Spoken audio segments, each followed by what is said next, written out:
Thank you so much. It's perfect. So in December, I was in Phoenix, and I was the first person ever in the hot seat. I listened to every workshop you do multiple times that you said, get ready to be ready. And I just made that my mantra in life. And so a couple of things have happened, and I want to dive deeper into getting even more into the receiving mode. And before you do, yes, we just want to ask you, because we can feel how much you mean everything that you just said and what you've been doing. We just want to make sure that we've got the right emphasis on get ready to get ready, because it sounds like trying, and that's not what we mean. Because if we say get ready for this, that's trying too hard. But if we say get ready for this, that's not trying too hard. We're just emphasizing that in light of the conversation that we just had. Yeah. So in my readiness, I have been meditating every day, visualizing, doing rampages of appreciation, hiking, chilling out with my dogs, and working when I feel inspired, which I have been. So my business partner called me and said, hey, hun, which always means that he wants me to do a lot of stuff. So I said, hey, hun. And he said, I think it's time for us to do a TV show, because I owned the sales rights on Minecraft and World of Warcraft and Call of Duty, and he started Tap Out, and we teach people how to do t-shirts. And I said, that does sound like a good idea, but let's do XYZ first, and then I'll go talk to the production companies. And then 2 days later, out of the blue, a production company emailed us out of the blue. I had made zero conversation effort and said, we have a show on A&E that we want you to do. But let's note that as your business partner is asking for something maybe further down the road, you say, knowing, because you've been practicing getting ready to be ready to be ready, and so you offer that clarity. In other words, there's just a little piece of something that should come first. You offer it softly, not getting out to make that happen. And are you saying to us, it just came to you? Not out of the blue, but in response to your having been ready for that. So there you are. Then that particular TV show didn't go through with that particular production company. And I'm not making any effort to make that happen still. Because you were ready for that, but not ready for all of that. And so the fact that you were ready for that, ready for that, ready for that. So if there's no impatience about what didn't happen, you're further along than you were, aren't you? And what's the attitude in being further along than you were? What's the feeling of that? It feels amazing. Victory. Yeah, victory. Yeah. Success. In other words, further along than you were, not all the way over there, but further along. And that manifestation as it came is really something worth vibrationally celebrating, which is what that emotion of exhilaration and satisfaction, the emotion of satisfaction is. And then, it's a three-pronged thing, the TV show, and then I've been wanting this house in Boulder, this beautiful multi-million-dollar house. And every time I think about getting the house, then it's resistance. Because you weren't ready to be ready to be ready, because you know too much. If you had said this beautiful house, that's softer and there's less resistance in this multi-million-dollar house. Every time you said multi, you added more resistance to the equation. But what's happening manifestationally is, because I have a lot of exceedingly wealthy friends, I'm just getting invited to go all over the country. I'm staying in one of the nicest houses that exists in Seattle for the next 2 weeks. And it is a multi-million-dollar house that I don't have to write the check on every month. That's worth feeling the ownership of. That's prosperity that's come to you. And we can feel that you're working the bugs out of that resistance a little bit, because you're having the experience of it. The universe has yielded it to you. It is your experience. It is a manifestation that's happening. And if you're not splitting hairs about anything, then that can serve you in a powerful way. Yes, and is. And the same with the relationship. I had an amazing man come in, and it's just not quite the right one, but I am celebrating that, this is so nice that this came. Success. Yes. And so this getting ready to be ready is taking on a whole new meaning to you, isn't it? In other words, instead of taking score all the way out, you're happy to see that the universe is yielding what you are vibrationally equivalent to. Oh, whatever you're ready for, the universe will yield. And whatever you're ready for, the universe will yield its vibrational equivalency. There's something to consider. When you achieve vibrational equivalency with what your inner being knows, then you make it all the way home on all these subjects.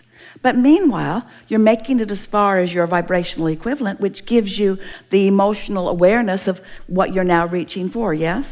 We're not asking you to settle we're asking you to be happy with where you are, which isn't settling, because there's constant motion forward, isn't there? Yeah. So because I do know what I know, Yes. sometimes when something doesn't manifest in the way, mostly with a relationship, I'm like, well, what am I missing here? And I don't want to turn in that direction, but I do. Well, we do for a moment, because I do know what I know, and we want to say, but there must be something that you do not know. You must think you know something that you don't know. And this is the thing that we're just having this conversation for the first time ever about. Your inner being knows everything that you're asking for. And you think you know it, but you don't really know it until you're vibrating it.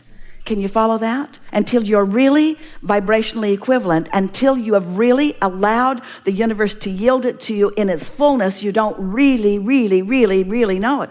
So are we saying it takes the full manifestation to really know it? Well, no, because that means you'd have to be there and already have, that would mean you'd already have to live in a multi-million-dollar house in order to attract another multi-million-dollar house, and that is not the case at all. So the piece that you're not quite knowing came in the words, the evidence of it came in the words, maybe you didn't say the words, maybe you just offered the vibration of it.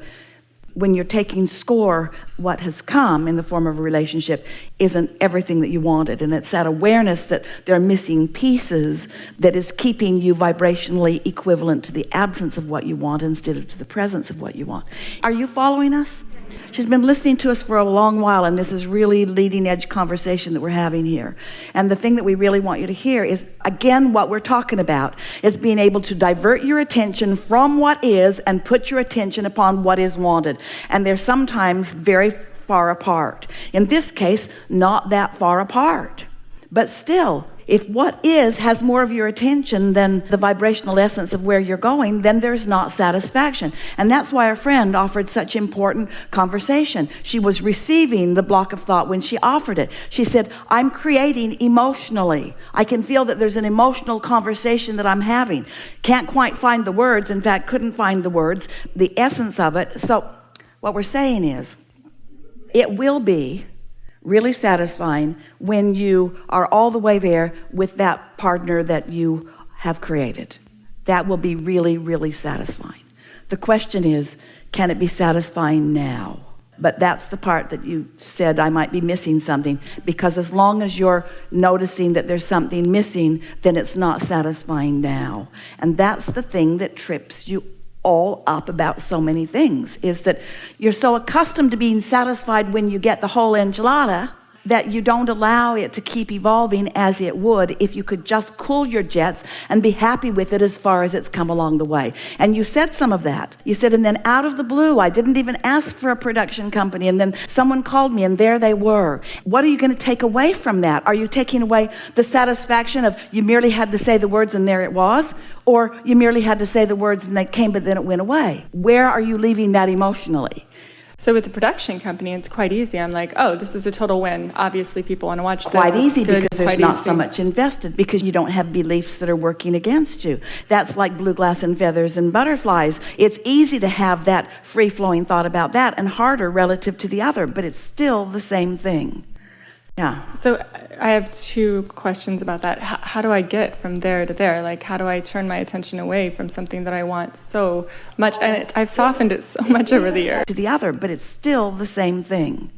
Yeah. So I have two questions about that. How do I get from there to there? Like, how do I turn my attention away from something that I want so much? And I've softened it so much over the years. Isn't that the big question? Say it again. Yes, it is. Say it again. So I want a life partner. How do I... Just ask that question again. How do I turn my attention away from something that I want so much? From something that I want so much. That I want so much. There's a clue. There's a clue. In the wanting it so much, there's awareness of the gap. And so when we're talking about vibrational equivalency, do you think there is any gap in the vibration of your inner being between the vortex version and the full manifested version? No gap whatsoever. Gap.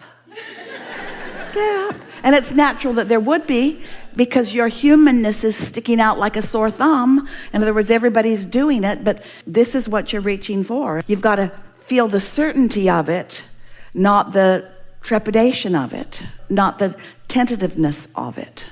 And it's easier to do in things that you don't care about so much, or it's easier to do in things where you've had lots of success, or it's easier on subjects where you think there are endless avenues, but somehow you've convinced yourself, and this is the answer you've been looking for from us, and we usually don't give you an answer like this. We usually ask you to live enough life until it comes to you, but you've convinced yourself that there is rarity in this relationship that you want. I have. There isn't rarity. There's just a vibrational belief in it that is making it hard to find, but it's not. Production companies, yeah, they'll come anytime you just relax and allow them. Almost everything comes to you as soon as you relax and allow it. Not that. That's rare. Perhaps non-existent.